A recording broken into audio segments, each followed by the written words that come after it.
Hey everybody, this is Phil Town. And this is Danielle Town. And we're back with the InvestED podcast. We're back. Goofing up last week and we didn't get it a little done. Crazy. Yeah.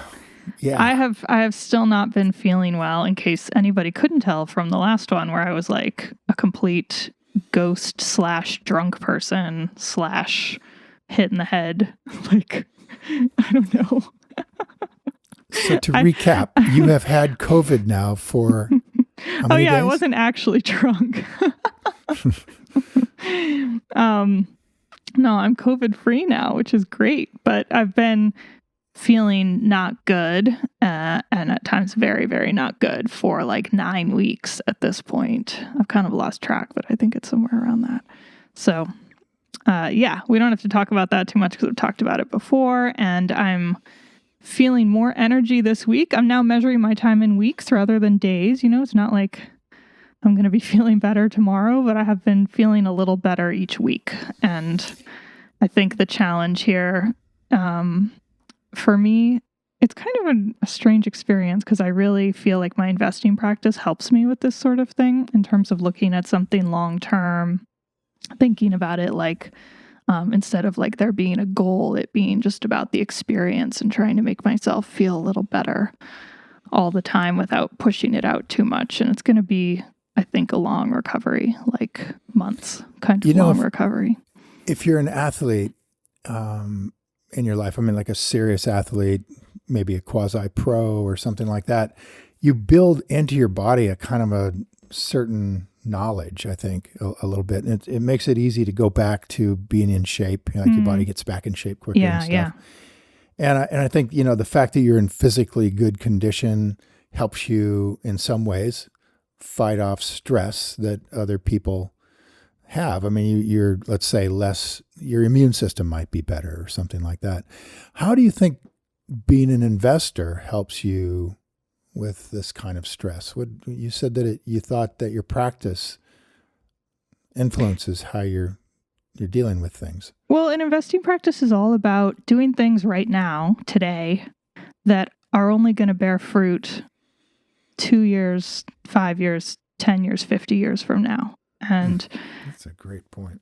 And so to me, this recovery process, and believe me, I'm working on how to do this. This is a real learning experience for me. So, and my thoughts are not fully formed on this, but I have good days and bad days. And I know there are a lot of people with chronic illness who really relate to good days and bad days and people not seeing that they're ill because it's inside and it's not shown in some way. So my good days and my bad days right now are mostly my brain. Like the fatigue is there, but it really shows up in like my thinking ability. I start to get like fuzzy and foggy when I do too much. And so the way I'm starting to think about that is, okay, I have to do a little bit, but not too much. And with investing practice, it's the same for me. I need to do a little bit, but I need to not burn myself out and quit. I need to not do so much today that then I don't have the energy to pick it up again tomorrow or the next week. And it's really about creating longevity.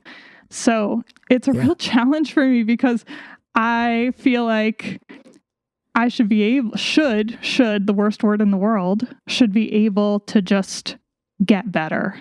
And my doctor said to me, people don't, like in Western medicine, we think like we're just going to bounce back. We get sick and then we bounce back. And like as soon as you're quote unquote not sick anymore, you're supposed to go back to work and just be normal. And it really doesn't work like that when you've had a long illness. And she said it's kind of like basically like people, back in like the 1800s used to go to the seaside and convalesce and take time to get better. And she basically said that's kind of what you need to do as much as you can, maybe without going to the seaside because of the situation in the world. But it's going to take maybe a long time to get back to where I was. And so like literally I mean, you've been great because you've been sort of talking me down. I can walk for 10 minutes outside And that's very exciting. And I get tired at 11 minutes. and Well, I've been talking you down. That sounds ridiculous. No, like you've been saying, like, don't push it, because I was like, it's so ridiculous. I've been talking you down like that because I know I don't mean as you get older, it's really hard for somebody like me. I've been, I was effectively a professional athlete for 13 years, right? I'm on 4 years in the military with special forces, and then at least partially that was special forces, and then 10 years as a professional river guide working down in the Grand Canyon, rowing 25 to 50 miles a day and, doing this over and over and over again. My body was equipped to for physical work. And then I got older and you get out of shape, and then you try to get back in shape. And if you go too hard, if you go at the level that you could in the old days, that your brain is telling you can do. Your brain is telling you you're not working hard enough. You're going to be forever getting in shape doing it like this. And you push a little past a point and bam, there goes a back muscle. Yeah. Or bam, there goes a knee. I've had all of those things happen, and it's just like, oh my gosh, you just set yourself back so far when something like that happens, when you push too hard. Yeah. Yeah. And that's such a right-on analogy for investing. Man, you can push too hard. You can push too hard. And bury yourself. Yeah, I mean, exactly. Like what that brings up for me is not the practice. That brings up for me pushing too hard by buying something that you're not ready to buy, or you desperately want to own something because you just want to own something. And I know so many of us feel like that right now. And so you do, but it might not be the right choice or the right time. You might not know enough about it. And that's a recipe for disaster. So the incredible challenge, which I have no solution to in life, is how do you know where the line is? How do you know what's too much and what's too little? When to push and when not to push? And that's, I think, the challenge of life in pretty much every arena. And all I can say is that with this recovery, what I'm doing is trying to add a little bit and not get too excited and really push. So today I walked for 17 minutes, which may have been too much, but I won't know until Well, let me ask you a question. In that 17-minute walk, were you happy and having fun all the way? Or did you start to feel like, oh, this is starting to get to be work? Yeah, no, it was okay. I tried not to get too far away from home so I could just get back home pretty easily. But then I got to the point where I could have gone home, and I decided to go around a little bit more. And when I got home, I was tired. Like that was definitely, that was enough. So the last bit was, I was a little tired. It wasn't, I mean, I just was a little, I started to feel like it's not my body, because my body is getting better. My body's still pretty strong, even though I've been in bed for 2 months, which is like the most muscle destroying thing you could ever do. But my head gets fuzzy and tired. So I think that's the key. I mean, that's how I would now, looking back on years of working out, on years of working as an investor, I would say probably the key thing is that you watch your fun meter carefully, especially at the beginning. And obviously working out, as soon as you start to push hard, obviously your muscles are getting fatigued, and that's when you're going to get injured. And so I would say something like that with investing is that you should really watch the fun meter carefully. Fun. You should be enjoying F-U-N. You should be enjoying what you're doing. Even when it's new to you and even when you don't think you will, you should be. And that would be a key to not only how much you're doing, but what you're doing it on, what company you're spending time on, right? If you're not spending time on companies that you really enjoy, that's really starts to be work. Save that for later, right? Save that for down the road when you're running a fund or something and you really have to dig Or into the when you've weeds. like done a lot of work on stuff you enjoy, and then all of a sudden it actually would be really interesting to learn about utility companies all of a sudden. There you And go. you know what? There is that point where all of a sudden it's like, this happened to me a few times where I'm like, oh, I actually do want to learn what giant industrial conglomerates do. Like, Yeah. let's find out about that.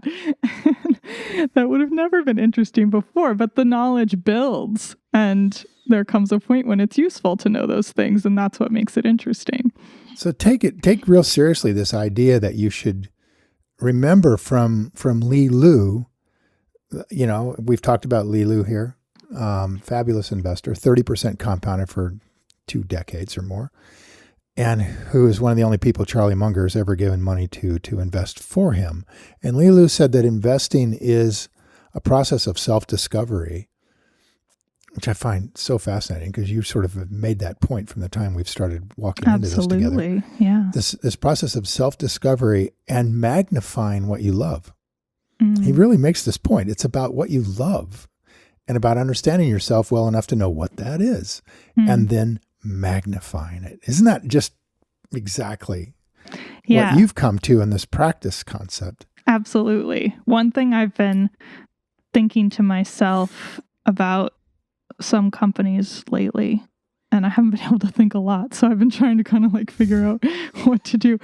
But the question that keeps arising in my mind along those lines is, do I want to go on this ride? Do I want to go on this ride with this company? Mm-hmm. Is this who I want to be living my life with?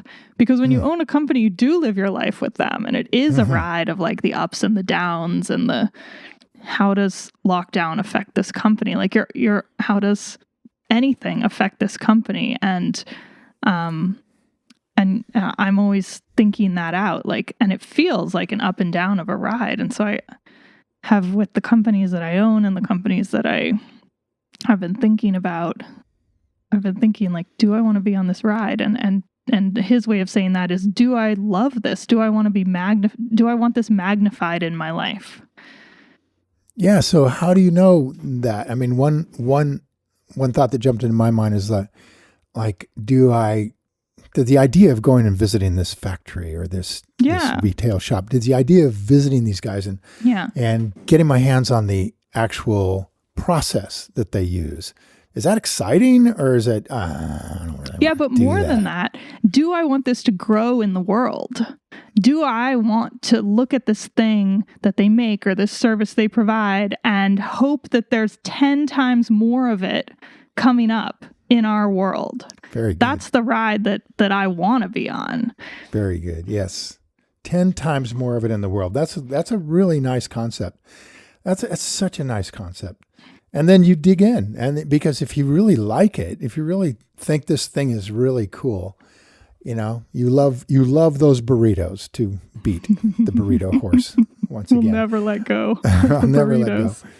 You know, if you love the clothing, you know, the designs that these guys have, you know, Melissa just, you know, for many, many years just thought Ralph Lauren was the best designer in the world. And I got to tell you, I mean, going into the Fifth Avenue store in New York City, into the Ralph Lauren store, is so cool. I mean, it was just back when he was the designer, it was just like the coolest thing if you like that kind of clothing, because you're surrounded by the lifestyle, right? They made it a lifestyle thing. And so when you go in there, you're experiencing this sort of hunt, you know, the sort of Virginia hunt world polo lifestyle that he's got all over the walls, and, you know, and the clothing feels that way, you know. And if you don't like that stuff, if you think, that's horrible, would never wear those clothes, you have a miserable time getting to know Ralph Lauren and his company, right? It wouldn't be fun. Yeah. I also think, I'm curious what you think about this. There's also a difference for me between companies I want to magnify, companies I want to live with, and, how do I say this right? Companies that are going to do well. Like, I can look at a company and think that has a shot at doing well, and I understand why other investors own it. Other investors I respect, by the way. But I don't want to be involved with it. I just don't want it in my life.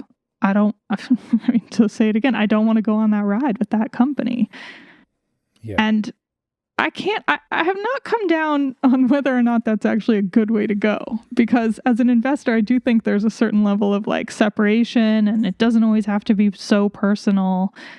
But I also don't want to be supporting companies that I don't really think are going to go anywhere, even though I can still see the investment case. I don't know. I mean, you don't want them to go anywhere. No. You prefer that they not go anywhere. You don't want to see them magnified. Well, there's some that, even like, though there's a great investment like, case. There are some that are I'm sort of neutral on, right? Maybe I don't hate what they do, but I don't want to be involved with them. Mm-hmm. Interesting. I mean, that's a good thought, because if we stayed tightly to Lee Lu's idea that to be a great investor requires that you know yourself, know what you love, and then expand that in your investing life.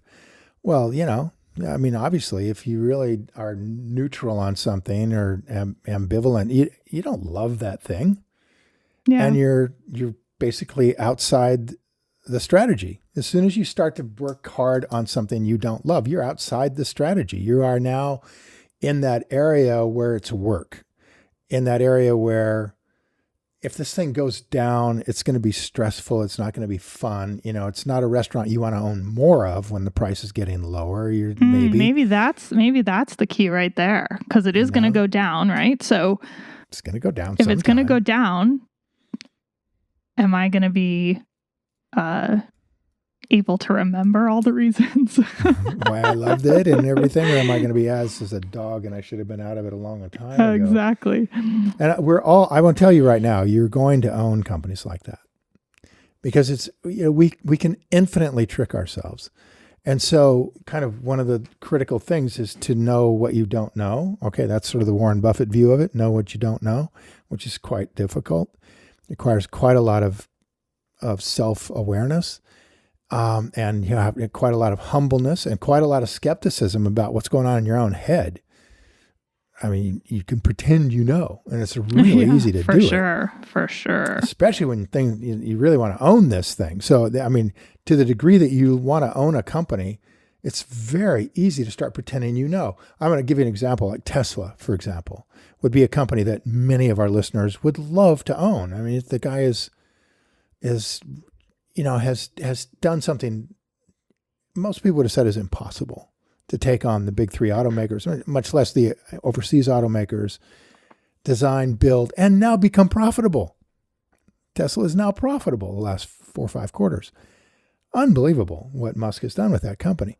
So here's the thing you want to own, you want to love, you love it. You drive a Tesla, you've got the wall, you get the wall battery, and your life is, oh man, Tesla's going to change the world.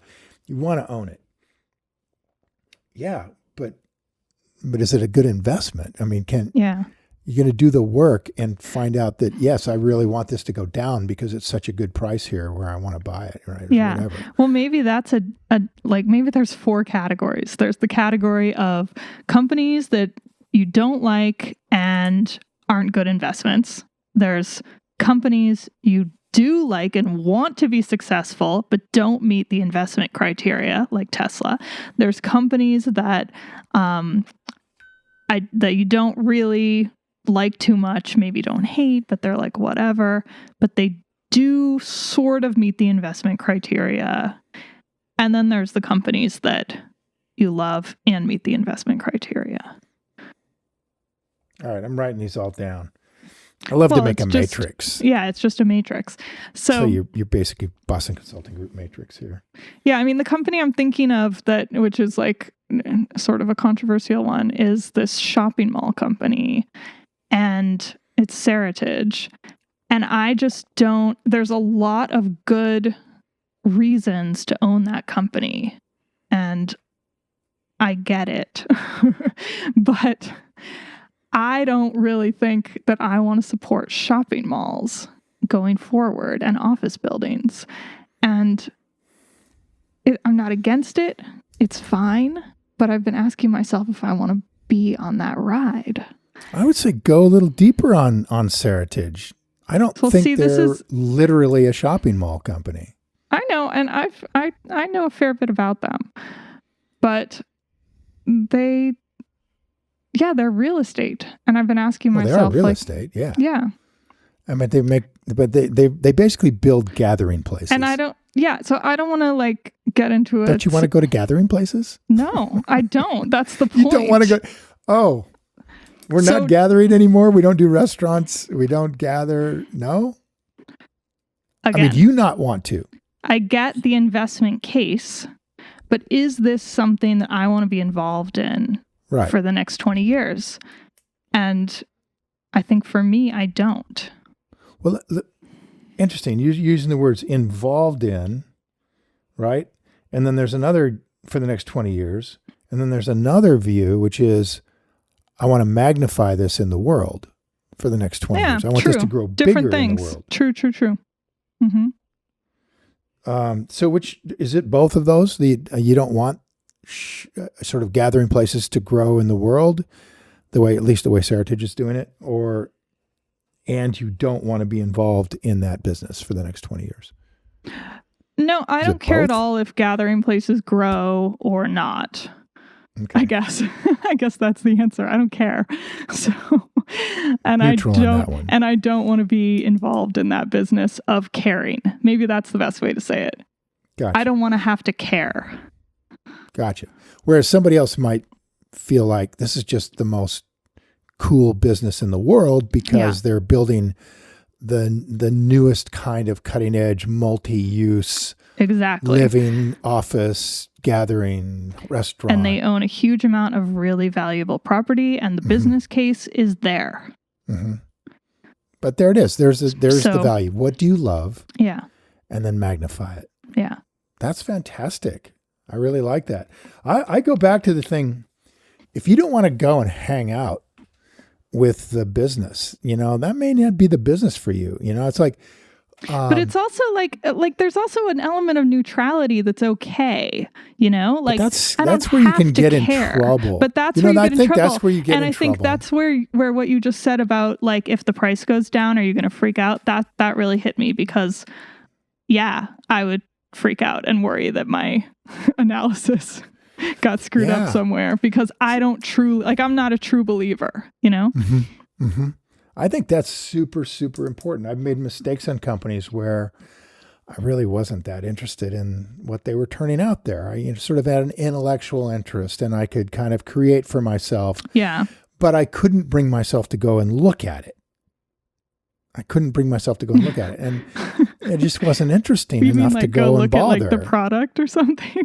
Go look at the product. Go look at the manufacturing facility. Go talk to the guys that are running it. It's like, I would go and visit a Tesla plant in a heartbeat, right? Yeah. In terms of just like, how cool would that be? Yeah. I would also go visit a nuclear construction facility. I would go do that, right? So there are things I'm real interested in that I would like to invest in that maybe are not on sale, or maybe you got other issues that are there.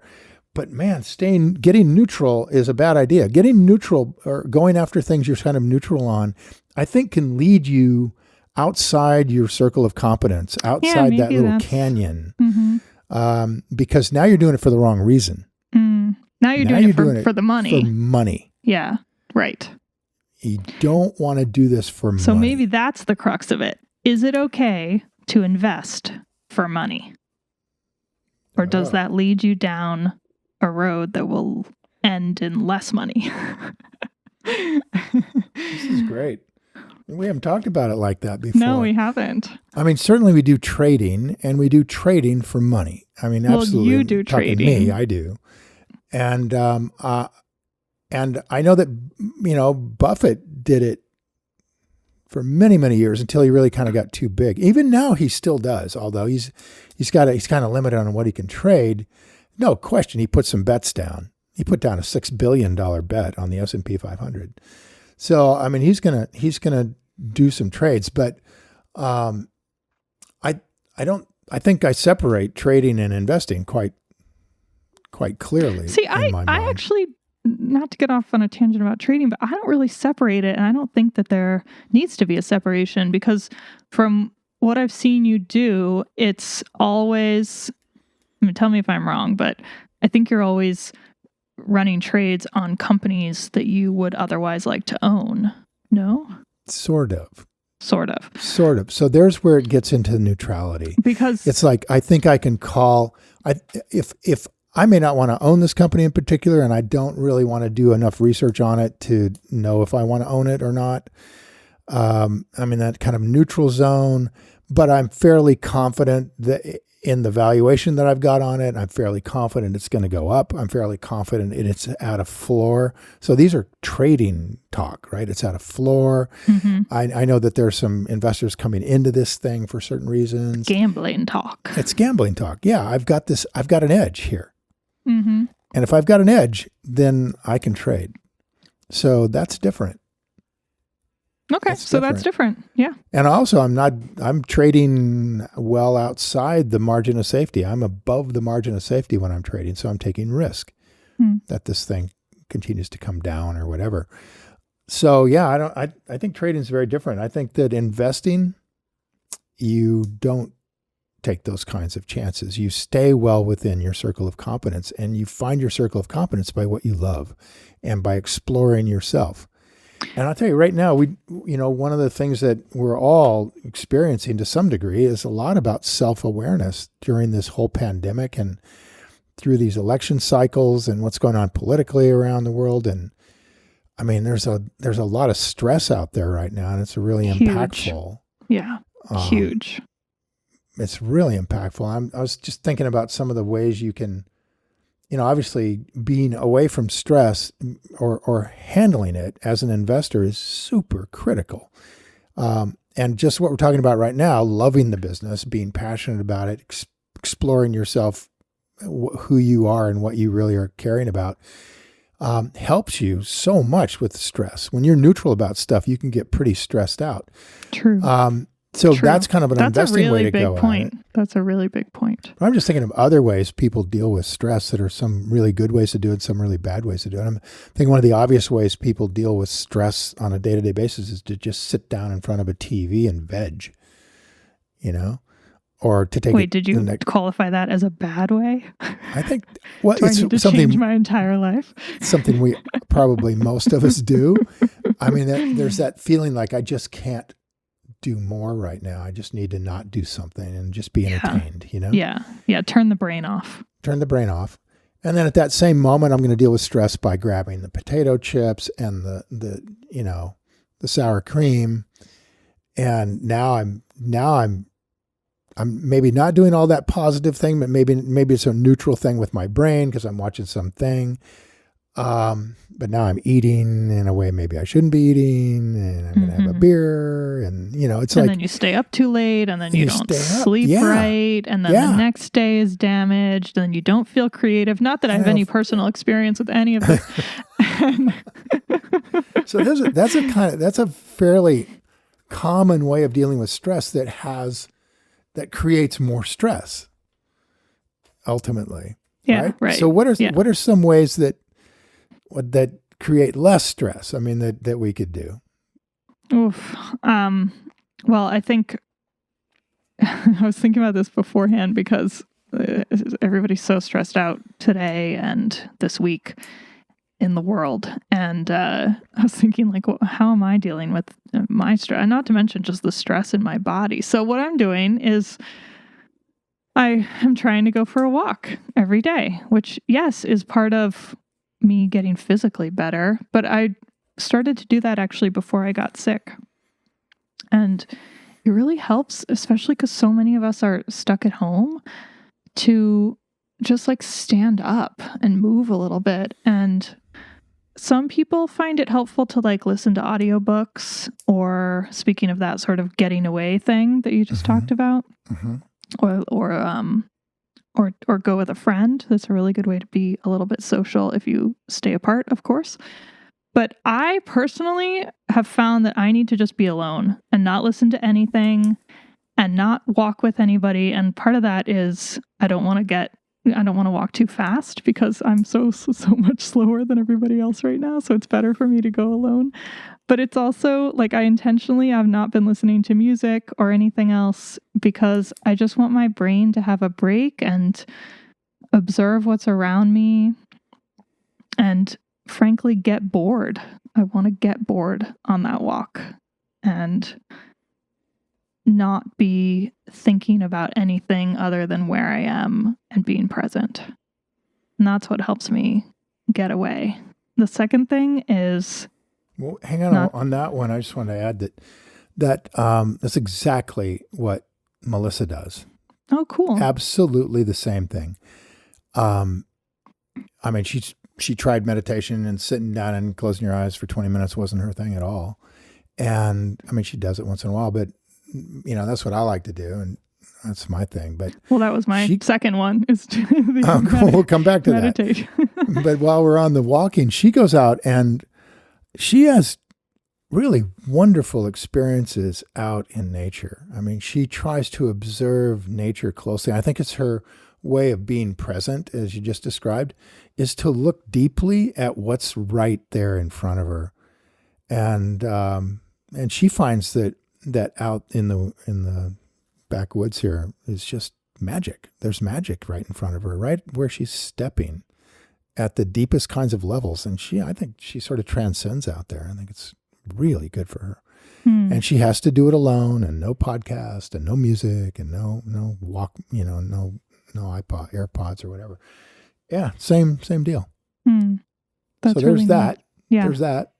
And then there's the meditation. Meditation, which we do transcendental meditation, but any kind of meditation I think is incredibly valuable.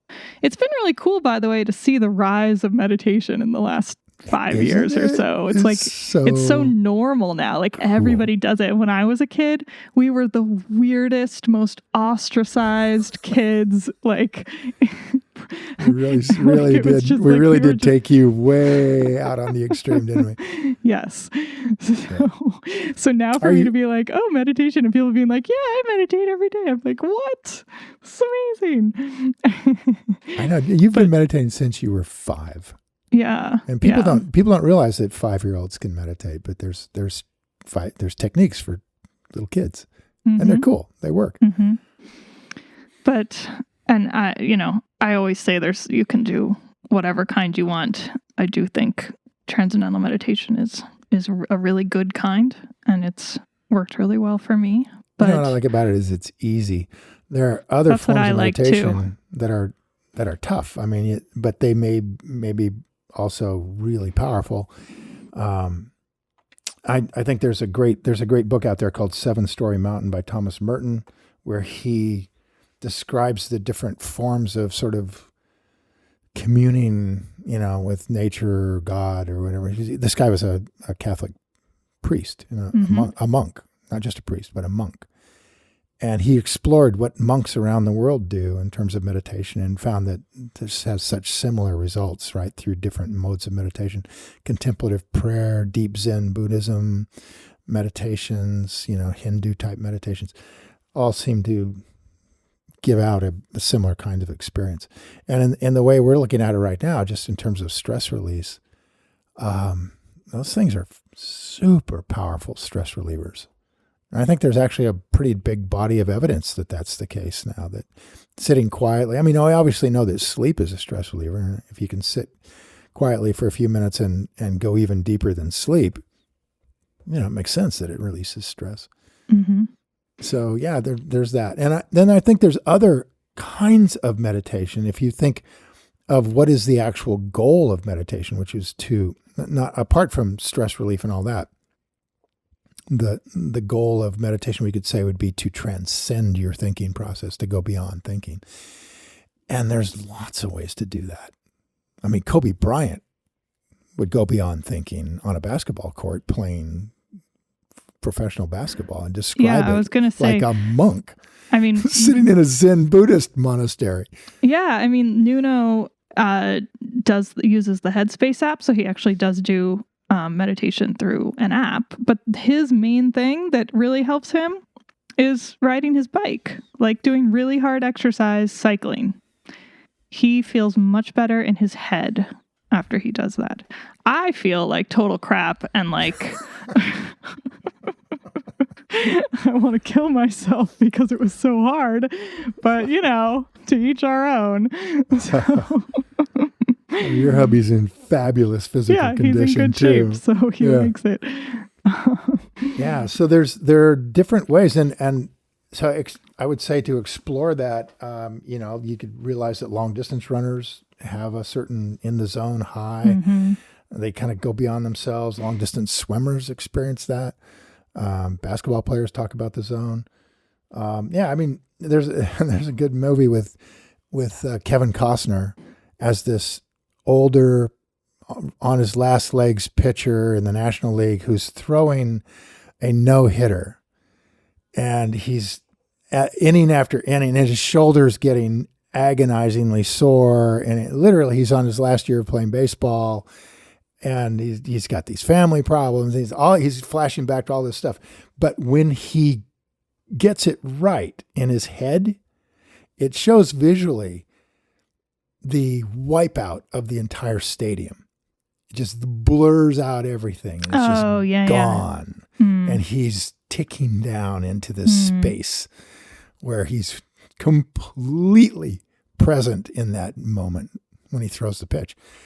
I just love that kind of stuff because there's just such a spiritual, powerful thing that we now, after 50 years of this in the United States, 50, 60 years in the United States and Europe and around the world, have come to realize that you know, this concept that is well recognized in the eastern part of the world, in Asia, India, throughout the concept of transcending world. to as another an state. important part of life, as a very important part of life. It's so fun to watch it go mainstream. I mean, I'm watching country western guys like Sturgill Simpson sing a song called, like, I think it's the name of the song is Turtles All the Way Down. And it's a reference. This is country. It's a reference to this, I believe it's a Hindu myth that is the world is sitting on the back of a turtle that is sitting on the back of a turtle that is sitting on the back of a turtle on the back of a turtle on the back of a turtle on the back of a turtle infinitely on the back of a turtle. And Simpson is out there exploring these various means, including drugs and religion and Buddhism. He's singing a song about all this exploration. You know, he said, I've seen Jesus in a burning lake of fire. You know, I mean, just, you would have never heard something like that 50 years ago from a country singer, right? So this idea of exploring consciousness and spirituality is deep out there now. It's really cool. Yeah. Really cool. Yeah. Yeah, you're mainstream now, girl. So we just want to say to everybody on this week of stressful weeks, take care of yourself. We're trying to. I'm trying to. As best I can. Find what works for you. Find and then what apply works. it to your practice. And remember that being apart from stress is critical to rational thinking and good results. And you don't separate rational thinking from what you love in your life. So we're bringing in that quality of love and self understanding into this package that creates a great investor. Yeah. And I think the question of whether or not investing works does investing work if you're going for the money? I think that is an intriguing question. Yeah. Let's take that We'll up think sometime. more about that one. All right, everybody. It's good to be back. Have a wonderful day. Don't forget to go play. All right. See y'all. Bye. Bye. Hi, guys. Thanks for listening to InvestED. If you enjoyed this episode and you want more information or to listen to additional episodes, visit our website at investedpodcast.com and sign up for my virtual workshop right there. Spots are definitely limited for this event. I'm not kidding. They really are. They sell out very quickly. So everything discussed on this podcast, by the way, is either my opinion or it's Danielle's opinion. And really important, it's not to be taken as investing advice because I am not your financial advisor, nor have I considered your personal situation as your fiduciary. So remember that. You're on your own here. This podcast is for your entertainment and education only and I really hope you enjoyed it.